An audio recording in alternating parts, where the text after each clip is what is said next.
இன்றைக்கி ஒரு புது கஸ்டமர் அழகான இந்த நீல கலர் saree கொடுத்துருந்தாங்க ப்ளவுஸ் தைக்கிறதுக்காக. ஃபுல்லாக ஸ்டோன் ஒர்க்கு அப்படியே நல்லா அந்த ப்ளூ கலருக்கு நட்சத்திரம் மின்ற மாதிரி இருந்தது. ப்ளவுஸ் வந்து நான் நார்மலாக கிராஸ் கொடுப்போம் இல்லைங்களா கழுத்துக்கு, அது மாதிரி இல்லாமல் கழுத்து மட்டும் அடித்து திருப்பிக்கிட்டேன். முன் கழுத்தும் சரி பின் கழுத்தும் சரி. நம்ம லேஸ் தான் வைக்க போகிறோம், அப்போ நம்மளுக்கு வந்து திக்னஸ்ஸாக தான் இருக்கும் கழுத்து.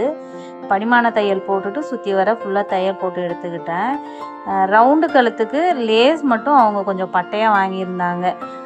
கொஞ்சம் இன்னும் நம்ம வளைஞ்சு கொடுக்குற மாதிரி லேஸாக இருந்ததுன்னா நம்மளுக்கு இன்னும் அழகாக நம்மளுக்கு ஷேப் கிடைக்கும். நான் வந்து சுருக்கம் இல்லாமல் ஓரளவுக்கு நீட்டாக இதை தைச்சிட்டேன்.